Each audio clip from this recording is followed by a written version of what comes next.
अज्ञानतिमिरान्धस्य ज्ञानाञ्जनशलाकया चक्षुरुन्मीलितं तस्मै श्रीगुरवे नमः। सिद्धनाय महेशाय पदमूलनिवासने भुजगशयनं पद्मनाभं सुरेशं विश्वाधारं गगनसदृशं मेघवर्णं शुभांगं लक्ष्मीकान्तं कमलनयनं योगिरुद्यानगम्यं वन्दे विष्णुं भवभयहरं सर्वलोकैकनाथं शङ्करं शङ्कराचार्यं केशवं बादरायणं सूत्रभाष्यकृतं वन्दे भगवन्तः पुनः पुनः। वागर्तविव संवृत्तो वागर्तो प्रतिपत्तये जगतपितरौ वन्दे पार्वती परमेश्वरौ। मनोजवं मारुततुल्यवेगं जितेन्द्रियं बुद्धिमतां वरिष्ठं वातात्मजं वानरयूथमुख्यं श्रीरामदूतं शिरसा नमामि। క్షేత్రాధిపతి విరూపాక్ష స్వామి వారికి, అమ్మవారు పంపాదేవి, అమ్మవారు భువనేశ్వరిదేవితో పాటు ఈ యొక్క దేవాలయంలో అనాదిగా ఉన్నటువంటి ఆ లక్ష్మీ వెంకటేశ్వర స్వామి వారితో పాటు సమస్త దేవీ దేవతల చరణాలకు శిరసాష్ట. భగవంతుడికి ఏది మనం సమర్పణ చేస్తే ఆయనకి చెందుతుందనడానికి ఒక చిన్న దృష్టాంతం చెప్తా. ఒక చిన్న గ్రామము, ఆ గ్రామంలో రామాలయం. ఆ అర్చకుడు వారికి మనసులో ఒక సంకల్పం వచ్చింది. రాముల వారికి కళ్యాణం చేద్దామని వచ్చింది. మరి కళ్యాణం చేస్తే భక్తులు వస్తారు కదా,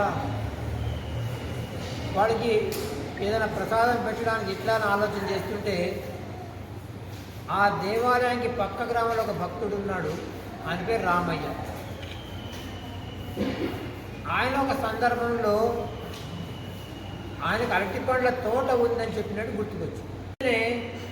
అర్చకులు వారు రామయ్యకి సమాచారం పంపారు. రామయ్య, రేపు మన దేవాలయంలో రాముల వారి కళ్యాణం చేస్తున్నాం, భక్తుల కోసం ఒక మంచి అరటిపండ్ల గెలలు పంపించమని చెప్పి సమాచారం పంపారు. రామయ్యకి సంతోషం వేసింది. మరుసటి రోజు ఉదయం త్వరగా లేచాడు, తోటకి వెళ్ళాడు. ఒక మంచి పండినటువంటి అరటిపండ్ల గెలని కోసి తన దగ్గర ఉన్నటువంటి పిల్లవాడిని పిలిచి, నాన్న, ఈ అరటిపండ్ల గెలని పక్కన గ్రామంలో రామాలయం ముందు అక్కడ ఇచ్చి రమ్మని. పిల్లవాడు పెద్ద గెల నెత్తిన పెట్టుకుని నడిచాడు. దూరం నడిచేటప్పటికి ఆయాసమైంది. ఏం చేయాలి? ఒక పెద్ద చెట్టు చూసుకున్నాడు. ఆ చెట్టు నీడి కింద ఆ పండ్లని దింపాడు. తను కూడా కూర్చున్నాడు. కొద్దిసేపు అయ్యేటప్పటికీ ఆయాసం తీరింది, కానీ ఆకలి అవుతుంది. ముందుకు వెళ్ళే ఓపిక లేదు. మెల్లగా అరటిపండ్ల గెలలోంచి 2 పండ్లు తీసుకున్నాడు. ఓపిక వచ్చింది. మళ్ళీ నెత్తిని పెట్టుకున్నాడు గెల. మళ్ళీ నడిచి వెళ్ళి ఆ గెలని ఇచ్చి వచ్చేసాడు. కళ్యాణం బ్రహ్మాండంగా జరిగింది. సాయంత్రము అర్చకులు వారు సమాచారం పంపారు. ఎట్లా జరిగింది? చాలా అద్భుతంగా జరిగింది. భక్తులు చాలామంది వచ్చారు. అయితే రామయ్య, నువ్వు పంపిన అరటిపండ్ల గెలలో 2 పండ్లు తక్కువ ఉన్నాయని చెప్పారు. రామయ్యకి ఆశ్చర్యం, ఇదేమిటిది? నేను స్వయంగా కోసి పంపించానే, ఏమైండొచ్చు? అనుమానం ఎవరి మీద వస్తుంది? తీసుకుని వెళ్ళినాడు. ఆ పిల్లవాడిని పిలిచాడు. ఏం చేశావని. చిన్న పిల్లవాడు పూస గుచ్చినట్టు చెప్పాడు. నెత్తి మీద పెట్టుకున్నానండి, నడిచానండి, ఆయాసమైందండి, కూర్చున్నానండి, ఆయాసం తీరిన తర్వాత ఆకలి అవుతుందండి, నడవడానికి ఓపిక లేకపోతే 2 పండ్లు తీసుకొని తిన్నానండి అని చెప్పి కదా. పోలీస్ కంప్లైంట్ కొడితే ఇంట్లో చనిపోతుంది. వాడు కూడా 2 దెబ్బలేసాడు. ఏ ఇచ్చి రమ్మంటే తింటావా దేవుడు? చిన్న పిల్లవాడు అంటే ఏడ్చుకుని వెళ్ళిపోయాడు. రాత్రి రాములు వారు రామయ్య కళలో వచ్చారు. వచ్చి అడిగారు కదా, రామయ్య నేను ఒక గెల పండ్లు పంపించమని చెప్పాను, నువ్వు 2 పండ్లు మాత్రమే ఎందుకు పంపించావు అన్న. ఏవి ముట్టినాయి భగవంతుడికి? నిజంగా ఎవరికైతే అవసరం ఉన్న వాళ్ళకి ఏదైనా ఇస్తారో అది మాత్రమే ముట్టుంది. గుర్తుపెట్టి ఆలోచన చేసిన ఆయన నిర్ణయమే వేరే ఉంటుంది. దానికి ఒక దృష్టాంతం చెప్తాను. 2 స్నేహితులు ఒక ఊరికి ఇంకో ఊరికి వెళ్తున్నారు. మధ్యాహ్నం అయింది, ఎండ ఉండింది. ఒక చెట్టు నీడలో కూర్చున్నారు.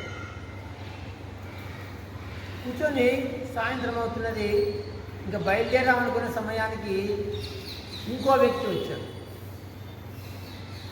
వచ్చి ఈ చెట్టు కింద నేను కూర్చోవచ్చా అని అడిగాడు.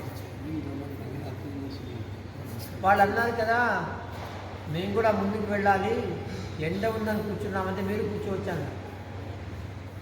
కూర్చున్నాడు. కొద్దిసేపు అయ్యేటప్పటికి నేను వెళ్తానండి, ఆకలి అవుతున్నాను. 3వ వ్యక్తి వీళ్ళు కూడా అన్నారు, మాకు కూడా ఆకలి అవుతుంది, కానీ ఒక చిన్న సంశయం వచ్చింది మాకు. మేము తెచ్చుకున్న రొట్టెల్లో నీకు ఇద్దామనుకుంటున్నాము, కానీ మా దగ్గర 8 రొట్టెలు ఉన్నాయి. ఎన్ని రొట్టెలు? 8 ఉన్నాయి. నా దగ్గర 5, ఆయన దగ్గర 3 ఉన్నాయి. ఎట్లా పంచుకోవాలి ముగ్గురం అని ఆలోచన చేస్తున్నామేమో అన్నారు. ఇప్పుడు 3వ వ్యక్తి అన్నాడు, దీనికి ఏమున్నది, ఒక్కొక్క రొట్టెను 5 ముక్కలు చేయండి. 5 ఉన్న వాడి దగ్గర ఆ 3 ముక్కలు చేసేది ఎన్ని ముక్కలు అవుతాయి? 15 ముక్కలు అవుతాయి. 15, 24 ముక్కలు అవుతాయి. అప్పుడు ముగ్గురం కూడా ఎన్ని పంచుకోవచ్చు? 8 పంచుకోవచ్చు. అంత బాగుంది అని చెప్పి మంచిగా పంచుకొని తిన్నారు. కడుపు నిండింది అందరికి మంచిగా, అందరు శాంతమయ్యారు. 3వ వ్యక్తి వచ్చాడే, అన్నాడు, బాగా ఆకలి అవుతున్నది, నా ఆకలి తీర్చారు మీరు, నా దగ్గర 8 బంగారు నాణ్యాలు ఉన్నాయి, మీకు ఇచ్చి వెళ్తాను, మీరు పంచుకోండి అని చెప్పి ఇచ్చి వెళ్ళిపోయారు. వీరిద్దరిలో ఏం చేయాలి, ఎట్లా పంచుకోవాలి? 4 అన్నాడు ఒక ఆయన. లేదు నాకు 5 నీకు 3 అన్నాడు ఇంకో ఆయన. ఇంకిద్దరికి గొడవ మొదలైంది, పంచాయతీ. ఎక్కడికి పోవాలి? రాజుగారి దగ్గర పోయారు. రాజుగారి దగ్గర పోయి చెప్పారు. రాజుగారు కూడా అట్లనే అన్నారు. ఒక ఆయనకి 5, ఈయనకి 3 అంటే కాదు 4 కావాలి 4 అని చెప్పి వీళ్ళు ఇద్దరు మరీ అక్కడ